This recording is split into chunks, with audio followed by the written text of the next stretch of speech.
beyond. Go beyond. Go beyond the game. You don't remember. I know. Any different the demons. He said straight up. He was telling his buddy, he's like, I'm afraid I don't ever beat him. Well, that's not good. Joey, It's a video? we're gonna go like 0 on both of these. Yeah. Okay. Ogre cons, you're on. Oh, Alright, Infernal Dwarves. I'm getting hard again. Peek up on 50. Alright. And then Gonzalo.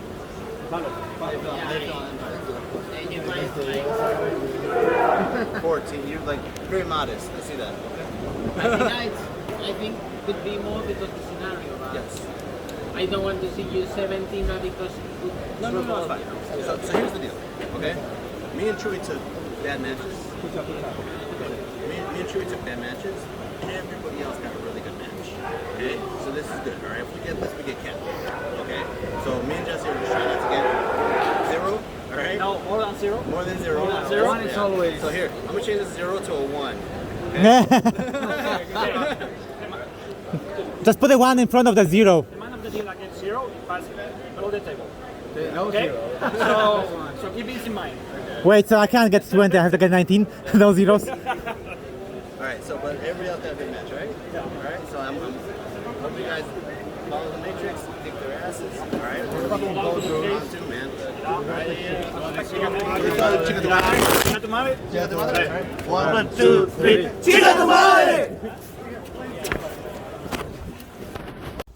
Alright, so back from Pesaro, Italy.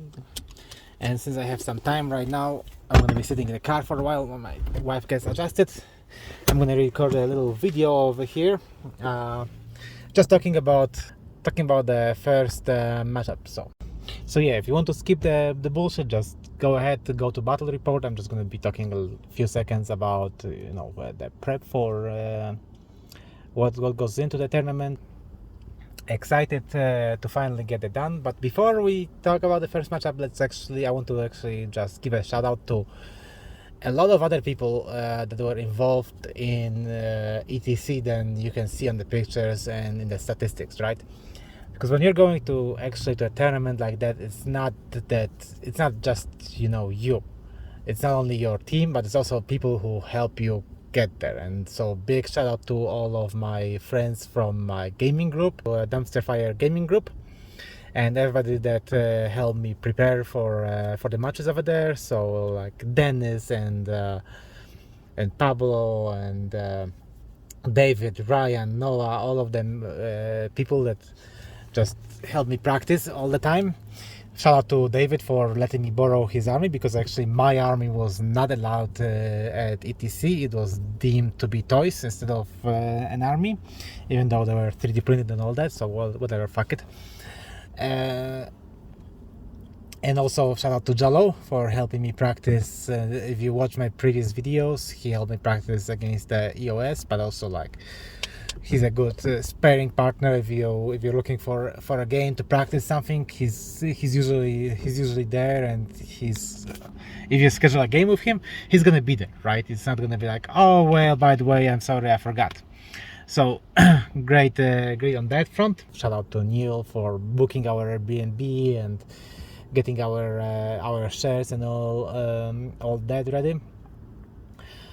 And yeah, my first round opponent. So Highborn Elves, excited to roll some dice at ETC. First match it's important to start strong. It sets the pace usually for the whole tournament and how you do, whether it's singles, whether it's team tournament. The first match is important to be it's not important to win or lose the first match. It's important to be satisfied with how you played in the first round. It's important not to do too many mistakes. It's important to be just, the dice can go either way, but it's important to be like, okay, I played a strong game, and I think it sets a pace for later on for the tournament.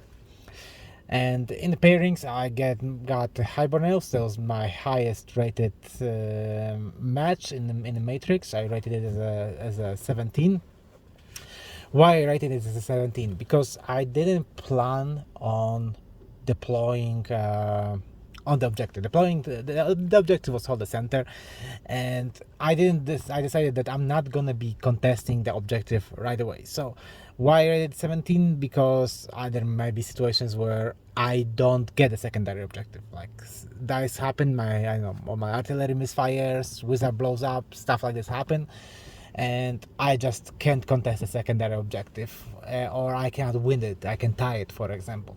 Things can happen because it's like he has 2 units of sword masters. What if he wins a combat? What if I win the combat? You know, things like that.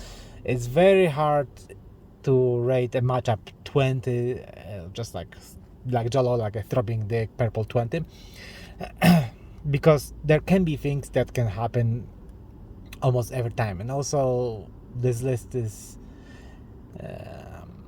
I mean, there are lists that you can see, you can look at, be like, okay, I'm gonna table this guy 20, like no BSB, like I don't know what the hell was he thinking, getting this list together, things like that.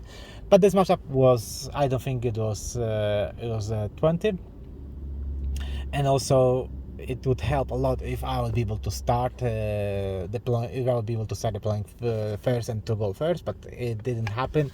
My opponent actually rolled to deploy first. Alright, so finally to the battle report. So my camera didn't work right like it was supposed to.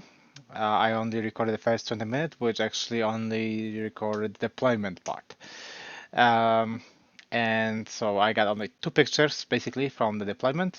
It was after his vanguard, so that's why his cav unit is over here, away of my line of sight from the cannon. And I got the first movement of his infantry unit, and that's about it.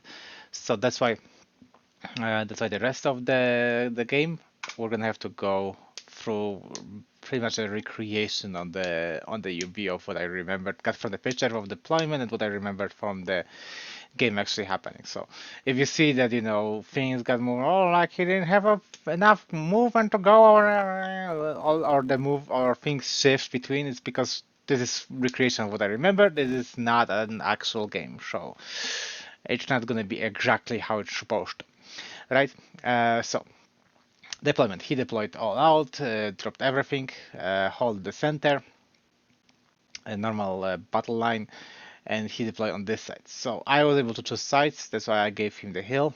I gave myself plenty of options to, however, counter deploy him with the forest, with the wall, ruin, hill, and basically the center, right? So I don't have to contest it the first turn. I don't even have to contest it the second turn, not even the third turn, because I think basically that if both armies are going to for contesting the center, one is always making a mistake, right? If you both start right away and go for the center right away, one of those armies has to be making a mistake.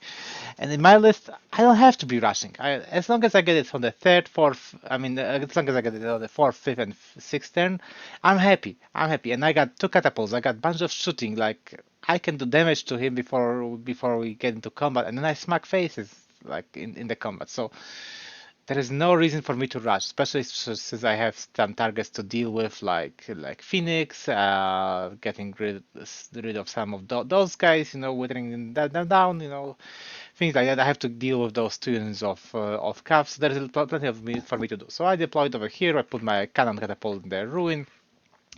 Bombardiers, tribesmen, bombardiers, catapult cannon, tribesmen, everything farther away from his shooting.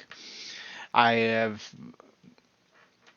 put those pesky little guys over here to make DTs for the forest, with the plan of making them also for the ruin, right? Oh, you can see over here the marker for the forest, and I'm vanguarded over there to defend the wall and put some because actually I think if he moves, some of those guys can reach the tribesman, the bruiser block. Anyway, if they could or not, I don't think they could actually, but just gives them a hard target from the side, and from the front they were actually facing the light cav. So first turn he pushes pretty much outside of my line of sight over here. Pushes forward, tries to fly the Phoenix as far as possible to get behind the hill. And his bolt throwers went nuts. Like, first bolt thrower hit the catapult, hits, wounds, does 3 wounds. Second bolt thrower hits the thing. It had a cover over here for shooting, so it hit the bombardiers through forest, hits, wounds, does 3 wounds. It's like, wow, what the heck is going on? So I was like, ugh, I hope I don't lose the cannon first turn. Thankfully I didn't lose the cannon. And on my turn, I pretty much gently reshuffled. I didn't do that much, so I pushed a little bit to threaten over here, and put some threat of me charging my cannon. I put the bombardiers facing the light calf, but I also turned the cannon to be able to see the middle guy, because if the bombardiers won't be able to clear fully the unit, I wanted to grape shot, make sure that they're gone from over here. But also, in case the bombardiers do enough damage to either kill them or panic them off the board, the cannon also sees the bolt thrower for secondary shot. And in case both fails, the scraplings are moving this way, so that they can march here and finish them off if they put themselves in like pesky position somewhere. So basically, I think I put the wounds on his turn. Yes, on his turn. I didn't hit the Phoenix. The cannon didn't hit the Phoenix. I didn't finish the bolt thrower neither. So this is pretty much where we ended after his second turn. The prince went actually over here. I didn't notice that the prince changed position during the game. It surprised me later on, and he chaffed the unit of tribesmen. There was nothing I can do with the second unit of the chaff. But I was able to actually bombardiers hit the light calf, and they did like 2 wounds, I think, or I think there was 2 wounds, and the light calf survived. So I grape shotted them and I killed them off actually because I passed the leadership check. He was able to put some wounds on the tribesmen and the bruisers, I believe, and he I think put ward save on his basically one catapult hit, and I killed a bunch of those guys, but he was able to put a ward save on them. The next turn. And the next turn again, so I didn't charge because he put the Swordmasters over here and he has a Phoenix over here, so it's like that's too much. That's too much. If I charge and face them, he's gonna have double charge and do too many doing bad things to me. So I back off. I back off to take only one. Like yes, it's a flank charge on the Phoenix. Print the Phoenix. That's kind of a baiting move. They got twins on the wounds on the unit, but not on the champion itself. So I got champion on the right side. I was like, well, I'll have 9 attacks at you, rank and a banner. So bring your 2 wounded Phoenix and see what's gonna happen. But this is what he did. He did charge the cannon first, and I decided to flip because when you look at it, I don't want to have a Phoenix flying into the rear of my army, especially since I'm not sure that the positioning. I think the positioning was so that there was a chance that he would clip catapult, and if I get a Phoenix that kills my cannon catapult and flies around with the possibility of racing back, it's a nightmare to deal with. It's a nightmare, especially since then he can afterwards, after fighting over here, pivot, charge another catapult, and it's like, oh my gosh, how do I deal with him? And if I don't kill him in like any of those combats, right? So I flood with the cannon. It was too far to get to Bombardier, so he redirected into the flank of the tribesmen, which I was very happy with because in the combat, basically he did like a wound or 2 and he died. He died, he was put over here on the side and he didn't rest. So he pushed the light calf to chaff my tribesmen. my bruisers and pushed into forest to have some cover from shooting and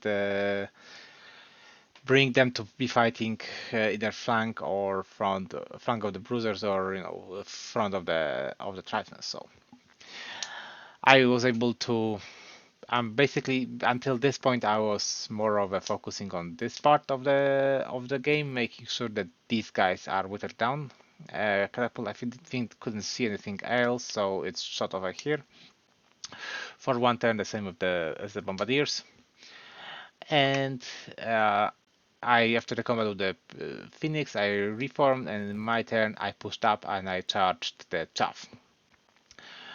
He had to hold because I was able to see the other unit. That would be not a good idea.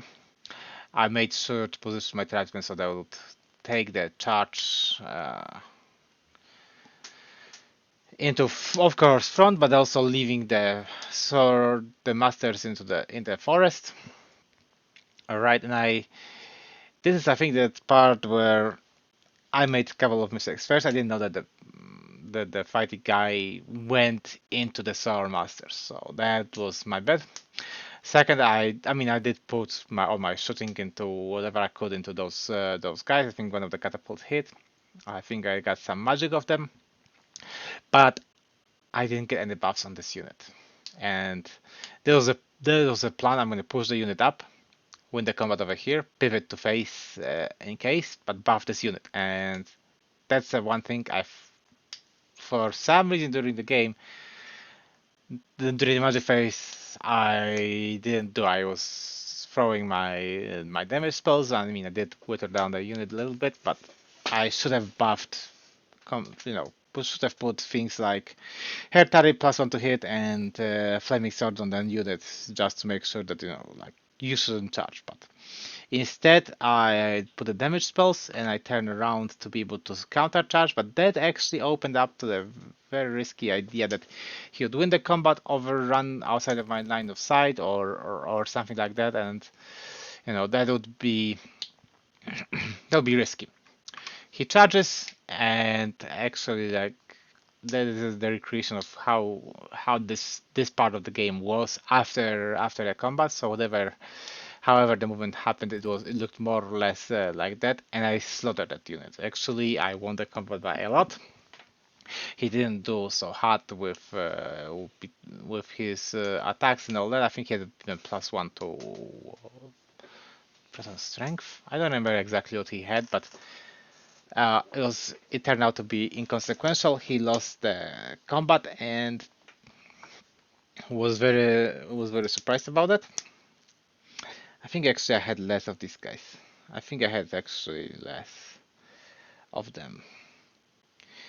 And I pursued because, well, the general isn't there, but also I pursued because it comes in the flank of the Sea Guards.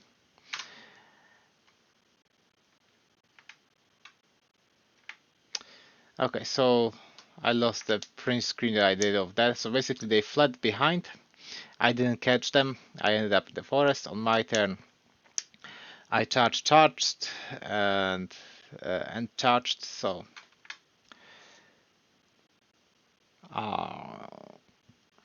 that's why they end up over here. Didn't catch anything, but I was able to blast also this unit of the Swordmasters of the table. And pretty much next turn, he of course rallied everything, and next turn I was able to get this long ass charge. It needed 11, but there was no downside of charging because I was already getting towards the secondary objective, and I was just making sure that I'll get it no matter what. And I got it, and that sealed pretty much a deal because there was a wizard over there and everything, and I don't think I even pursued this unit after I won the combat because I think the only thing left was a BSB. And yeah. And I wanted to be making sure that there is no way that he can come back with his Prince Lord, whatever, to contest the secondary objective at any point, make any panic checks or anything like this. I needed to clean the rest of the board. And if I don't get to kill the BSB, that's fine. So that was a very easy looking first game from the, of course, after post game it's easy. It wasn't as easy playing it as you can deduce from just watching it. All right, well, thanks for watching. Like, subscribe, all the things, and I'll be hopping on the second game pretty soon. Peace.